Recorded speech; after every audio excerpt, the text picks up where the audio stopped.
Welcome to the Deep Dive. Today we're tackling some core ideas about effective management, especially around time and tasks. Mhm. You shared some really interesting stuff, and we're going to try and, separate the truths from some common myths.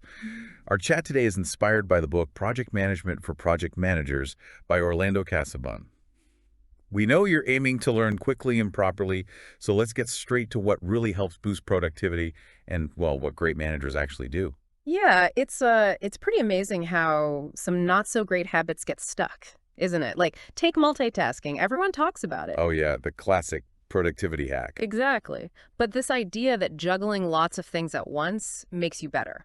It's mostly a myth. The successful managers, they focus, they concentrate on one task, really emphasizing that deep work gets better results. That rings so true. I mean, think about those times when you feel totally scattered, trying to do too much. It feels like you're busy, sure, but maybe not effective. Right. Your attention just gets split too many ways. So this principle is really about focusing your energy one thing at a time, then move on. Absolutely. It's about minimizing those mental switches between tasks. They really drain your time and focus, like writing a report while checking emails. Yeah, but the report suffers. Takes longer too, probably. Spot on. Okay, so another big one that jumped out was the Pareto Principle.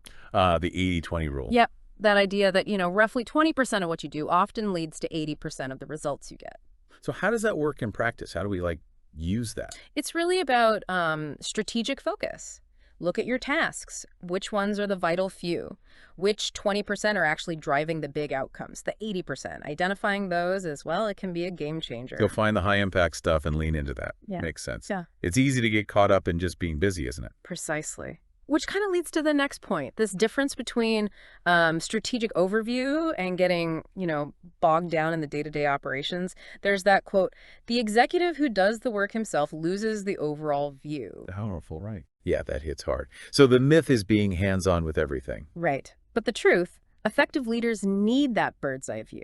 They need to see the bigger picture. It's about trusting your team, delegating properly, so you can focus on strategy. Exactly that. Trying to micromanage every detail, it just creates bottlenecks. And you miss the strategic stuff, the future planning. Okay, and slightly differently, but it feels related, is the importance of elimination. The book puts it bluntly, the rubbish bin is man's best friend. Huh.